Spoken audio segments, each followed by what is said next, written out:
दोस्तों, मैं Rahul Choubey YouTube channel Rahul sir physics class से फिर से आपको क्लास 12 के लिए एक नया टॉपिक लेके आया हूं।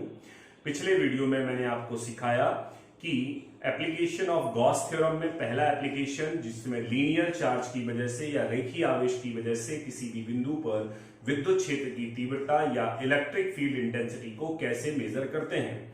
आज हमारा जो नया टॉपिक है वो है second application of Gauss theorem. Second application of Gauss theorem में हम एक शेल के बारे में बात करेंगे।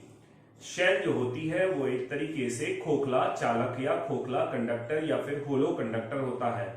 तो आज हम पढ़ने वाले हैं स्फेरिकल शेल और स्फेरिकल शेल से इलेक्ट्रिक फील्ड इंटेंसिटी को निकालना। आज का जो हमारा एप्लीकेशन है वो क्या है?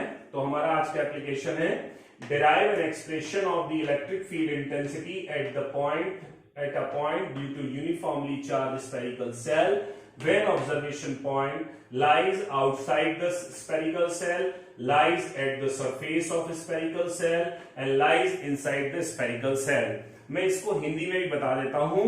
हमें बताना है किसी एक समान आवेशित गोलीय कवच के कारण किसी बिंदु पर विद्युत क्षेत्र की तीव्रता, जबकि वह जो बिंदु हो वह उस गोलीय कवच के बाहर हो या गोलीय कवच पर हो या गोलीय कवच के अंदर हो। यह हमेशा 3 पॉइंट में ही पूछा जाता है।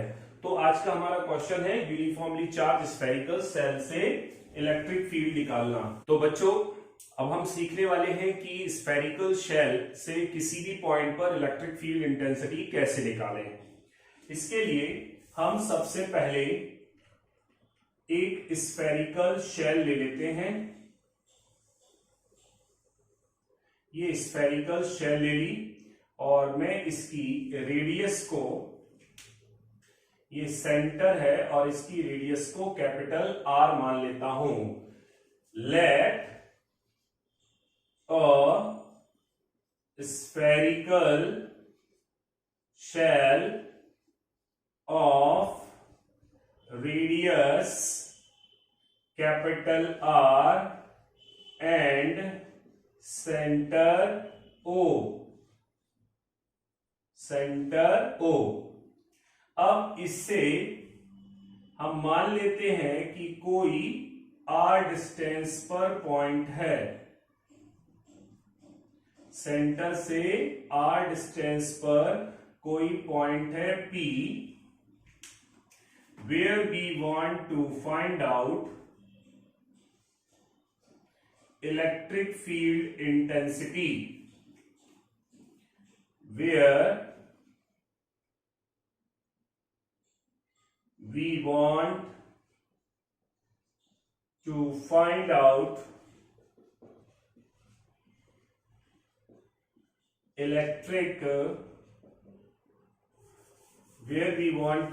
out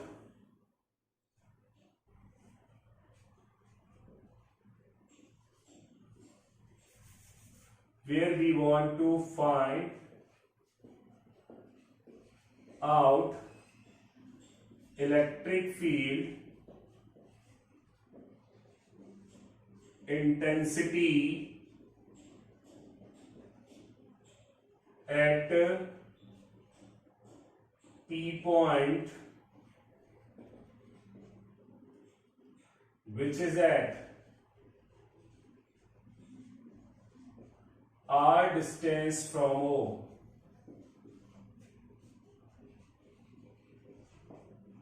ये हमने कुछ सपोज कर लिया और अगर ये सपोज कर लेंगे तो इसके बाद में हमारे पास में पहली कंडीशन आ जाएगी।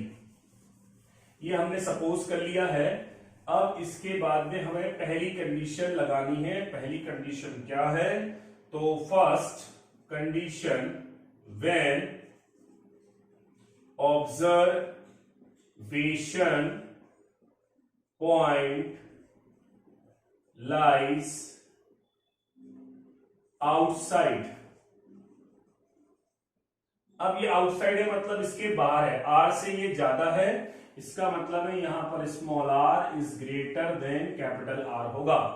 अब अगर ये r डिस्टेंस पर यहां दे रहा है तो r डिस्टेंस यहां भी देना चाहिए, तो मैंने इसको क्या सपोज करके, रेडियस सपोज करके मैं इसको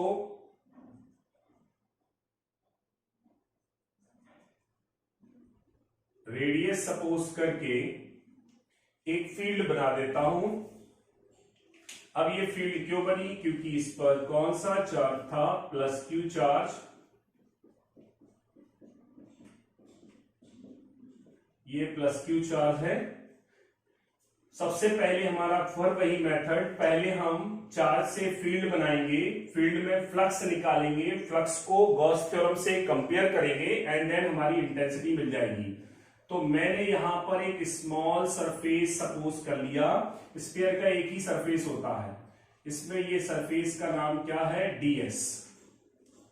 तो यहां लिखेंगे let small surface ds will be d phi e। So what is the formula? d phi e equal to e ds cos theta। Because in दोनों की डायरेक्शन सेम है इसलिए थीटा की वैल्यू 0 डिग्री होगी। तो मैं लिख सकता हूं d phi e equal to e ds। This is equation number first. But net electric flux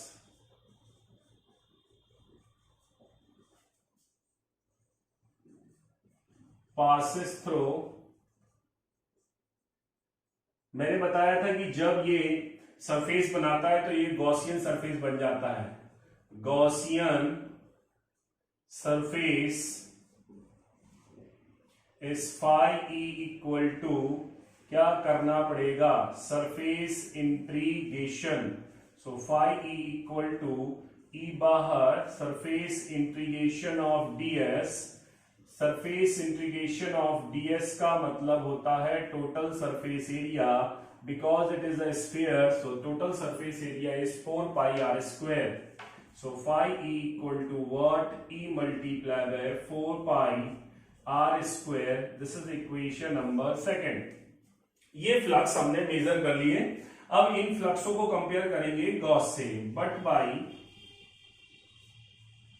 Gauss theorem. Gauss theorem क्या कहती है, phi E equal to Q upon epsilon naught. This is equation number third. By comparing, compare करते हैं equation second and third. What is the answer, E multiply by 4 pi are square is equal to Q upon epsilon naught. So what is the value of E, E का value कितना आ जाएगा, this is Q upon 4 pi are square epsilon not and it is written as E बराबर 1 upon 4 pi epsilon not Q upon of are square newton per coulomb. This is the answer.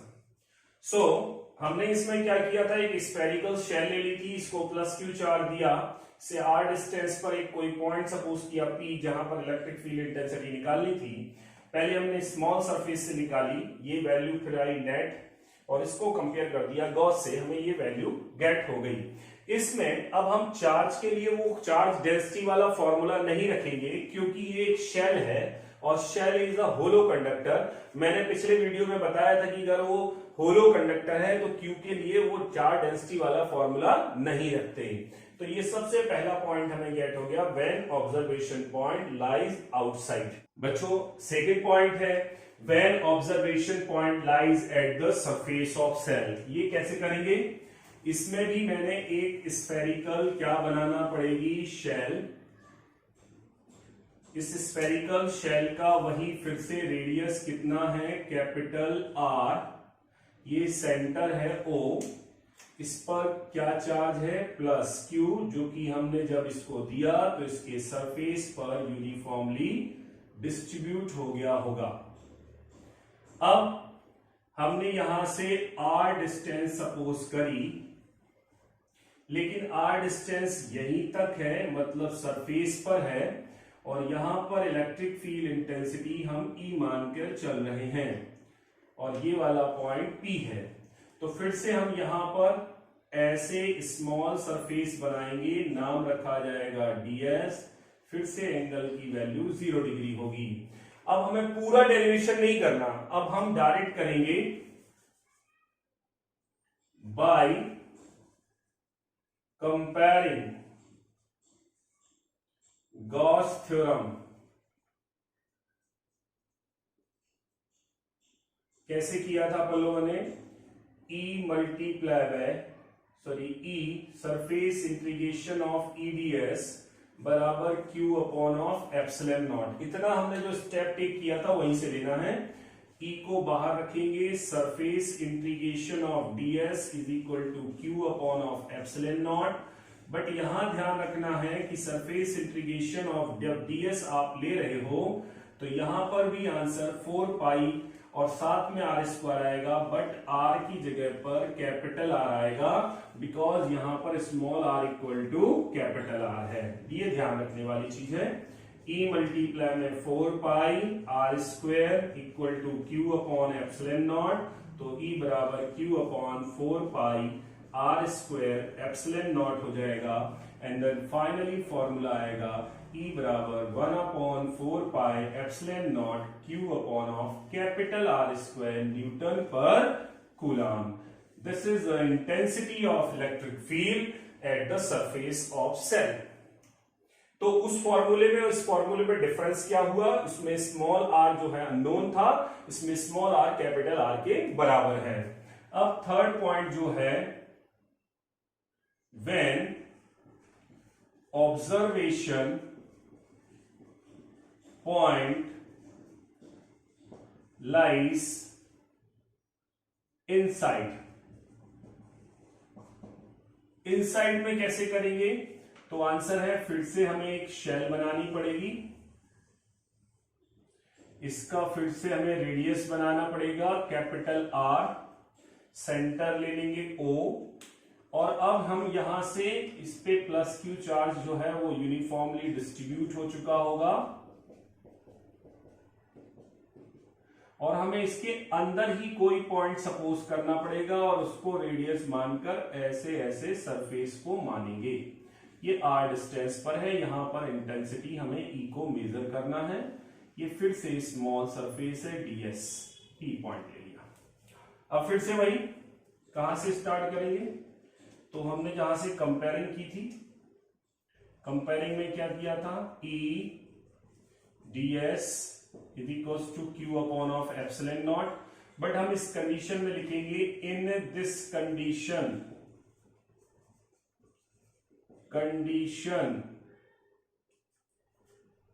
Q inside shell will be 0 होगा। तो यहां पर हम Q की value 0 take करेंगे। Surface integration of E ds equal to 0 upon epsilon naught, और अगर ये 0 आ जाएगी तो E surface integration of ds equal to 0, so E equal to भी 0। इसका मतलब है inside the spherical shell the electric field intensity will be 0। तो बच्चों ये था क्वेश्चन हमारा सेकेंड नंबर का एप्लीकेशन, जिसका नाम है electric field intensity due to spherical charge at a point. 3 point निकालने थे, इनसाइड, आउटसाइड एंड सरफेस।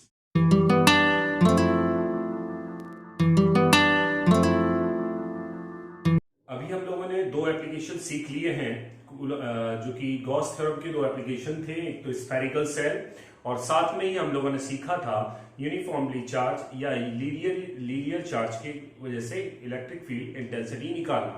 अब हम जो सीखने वाले हैं, this is important question, this is Coulomb's inverse square law but by Gauss theorem. Paper में जब ये क्वेश्चन आता है तो कई बार बच्चे कंफ्यूज हो जाते हैं कि कूलम्स इनवर्स स्क्वायर लॉ करना है, लेकिन इसमें हमें कूलम्स इनवर्स स्क्वायर लॉ को डिराइव करना है बट बाय गॉस थ्योरम। इस क्वेश्चन में आपको 2 क्वेश्चन मिल सकते हैं। अगर आपसे ये कहा जाए कि derive an expression of electric field intensity due two point charge, तो भी आपको इसी डेरिवेशन में से थोड़ा सा पार्ट करना है, और अगर कूलम्स इनवर्स स्क्वायर लॉ निकालने को कहा जाए तो यहीं से करना है। तो आज मैं आपको सिखाने वाला हूं Coulomb's inverse square law by Gauss theorem. Gauss theorem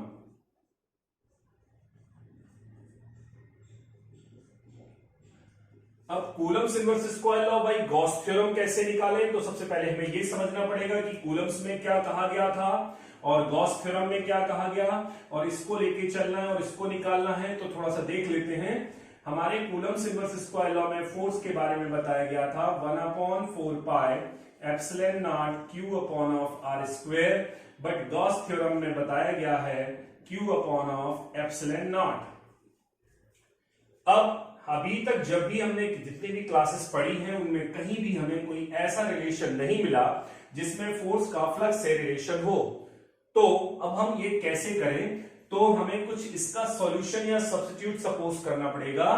तो हमें जानते हैं कि हम फ्लक्स से एक चीज निकाल सकते हैं जिससे हमें फोर्स भी मिल सकता है, और वो चीज है क्या, तो आंसर है वो है इंटेंसिटी। अगर मुझे फ्लक्स से इंटेंसिटी निकालने की बात कही जाए तो अभी हमने पिछले क्वेश्चनों में सीखा कि जो भी चार्ज दिया जाए आप उससे सरफेस पर आइए, सरफेस से फ्लक्स निकालिए, फ्लक्स का कंपैरिजन गॉस से करिए, आपको इंटेंसिटी मिल जाएगी। और इंटेंसिटी से फोर्स निकल जाता है क्योंकि फोर्स का फॉर्मूला होता है चार्ज मल्टीप्लाई बाय इंटेंसिटी। तो हम इस क्वेश्चन को सॉल्व करने के लिए क्या करने वाले हैं, पहले हम कोई चार्ज लेंगे और चार्ज से क्या निकालेंगे, इंटेंसिटी, एंड इंटेंसिटी से क्या निकालेंगे, फोर्स। तो इस क्वेश्चन में दो क्वेश्चन आ जाते हैं, पहला क्वेश्चन यहीं पर और दूसरा क्वेश्चन यहां पर। यहां पर एक इंटेंसिटी का क्वेश्चन बन जाता है और फाइनली जब आंसर बनता है तो फोर्स का क्वेश्चन बन जाता है। हिंदी मीडियम वालों को बता देना चाहता हूं कि कूलम्ब्स के व्युत्क्रम वर्ग नियम की स्थापना गॉस प्रमेय से करनी है। तो हम फ्लक्स से पहले तीव्रता निकालेंगे और तीव्रता से बल निकालेंगे। अब हम ये कैसे गणना करेंगे, तो देखिए हमने अभी सपोज किया कि पहले अगर हम चार्ज ले लें और चार्ज से क्या निकाल लें, इंटेंसिटी, और इंटेंसिटी से क्या मिल जाएगा, फोर्स। तो सबसे पहली चीज यहां पर कोई चार्ज हमें दिया ही नहीं है, और अगर चार्ज नहीं दिया तो क्या करेंगे, तो अभी तक हमने कोई भी नया चार्ज नहीं पढ़ा, तो हमने एक ही चार्ज पढ़ा है जिसका नाम है पॉइंट चार्ज। तो यहां पर हम कौन सा चार्ज लेने वाले हैं, तो let a point charge placed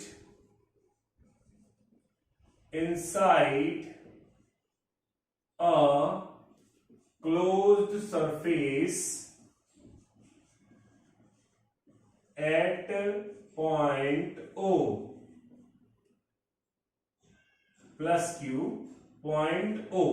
जैसा मैंने लिखा है वैसे ही हम बनाने वाले हैं। तो हमने एक क्लोज सरफेस बना लिया और इसके सेंटर O पर एक प्लस Q चार्ज को प्लेस कर दिया। अब इस प्लस Q चार्ज से R डिस्टेंस पर एक कोई पॉइंट सपोज कर रहे हैं where we want to determine electric field intensity. Let a point P at R distance from O where we want to find out electric field intensity। मैंने एक point charge suppose किया और उससे R distance पर एक P point suppose किया जहां पर इलेक्ट्रिक फील्ड इंटेंसिटी निकालनी है। अब मेथड कहता है पहले स्मॉल सरफेस टेक कर लीजिए, इसका नाम क्या रखेंगे, ds, this angle is equal to 0। Close surface में हम मान के चलेंगे कि ये कैसा है, स्फेरिकल। ओके, अब सबसे पहले निकालेंगे let electric flux passes through small surface ds will be d phi e, और अगर ऐसा है तो फॉर्मूला होता है d phi equal to e ds cos theta, but theta की वैल्यू कितने डिग्री है? 0 degree, so it is written as d phi equal to e ds. This is equation number first. अब हमें क्या करना है? But net electric flux passes through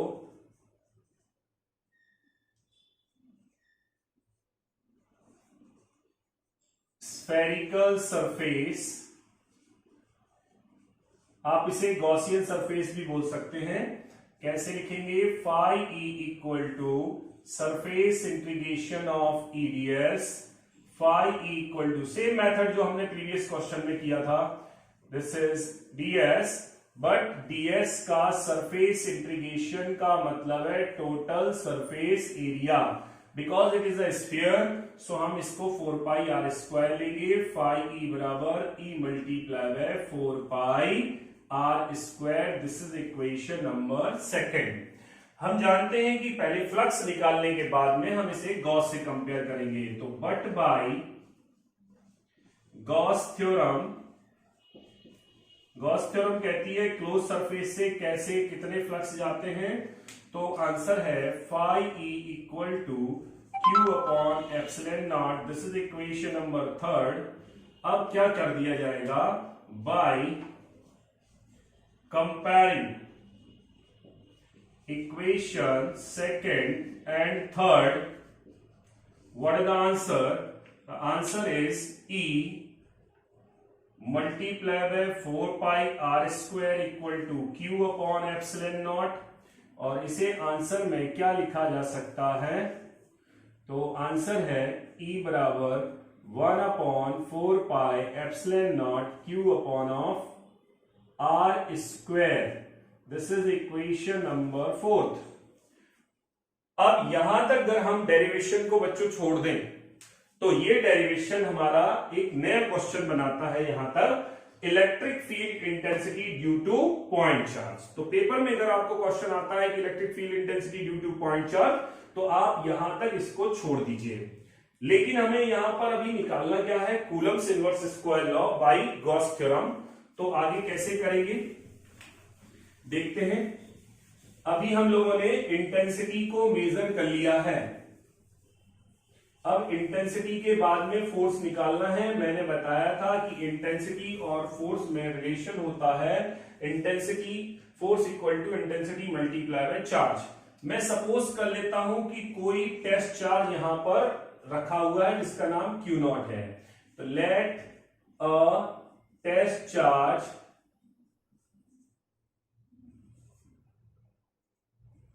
being placed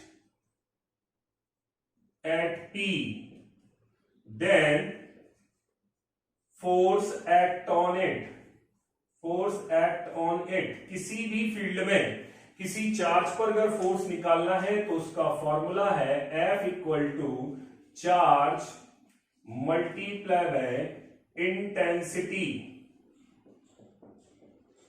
अब अगर मैं इसके अकॉर्डिंग रखूं, चार्ज है Q नॉट, इंटेंसिटी है E, F की जगह पर यहां पर वैल्यू रख दूं, मल्टीप्लाई में 1 upon 4 pi epsilon not Q upon of are square, तो F बराबर आ जाएगा 1 upon 4 pi epsilon not Q naught upon of are square.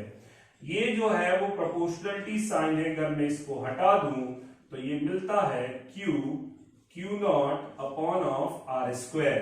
इसका मतलब है force is directly proportional to the product of charges and inversely proportional to the square of distance between them, and this is what? This is Coulomb's inverse square law.